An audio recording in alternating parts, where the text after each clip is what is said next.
சங்கீதம் 38. கர்த்தாவே, உம்முடைய கோபத்தில் என்னைக் கடிந்து கொள்ளாதேயும், உம்முடைய உக்கிரத்தில் என்னைத் தண்டியாதேயும். உம்முடைய அம்புகள் எனக்குள்ளே தைத்திருக்கிறது, உமது கை என்னை இருத்துகிறது. உமது கோபத்தினால் என் மாம்சத்தில் ஆரோக்கியமில்லை, என் பாவத்தினால் என் எலும்புகளில் சௌக்கியமில்லை. என் அக்கிரமங்கள் என் தலைக்கு மேலாகப் பெருகிற்று, அவைகள் பாரச் சுமையைப் போல என்னால் தாங்கக்கூடாத பாரமாயிற்று. என் மதிகேட்டின் நிமித்தம் என் புண்கள் அழுகி நாற்றமெடுத்தது. நான் வேதனைப்பட்டு ஒடுங்கினேன், நாள் முழுதும் துக்கப்பட்டுத் திரிகிறேன். என் குடல்கள் எரிபந்தமாய் எரிகிறது, என் மாம்சத்தில் ஆரோக்கியம் இல்லை. நான் பலனற்றுப் போய் மிகவும் நொறுக்கப்பட்டேன், என் இருதயத்தின் கொந்தளிப்பினால் கதறுகிறேன். ஆண்டவரே, என் ஏங்கலெல்லாம் உமக்கு முன்பாக இருக்கிறது, என் தவிப்பு உமக்கு மறைவாயிருக்கவில்லை.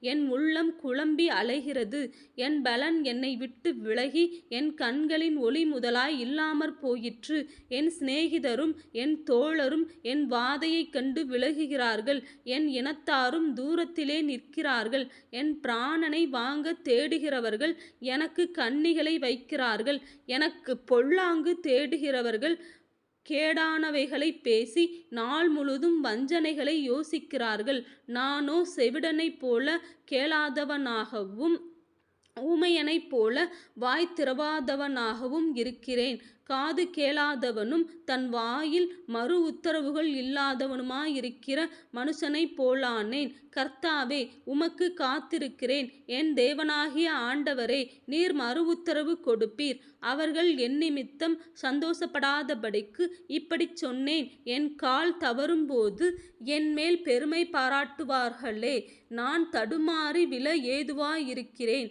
என் துக்கம் எப்பொழுதும் என் முன்பாக இருக்கிறது.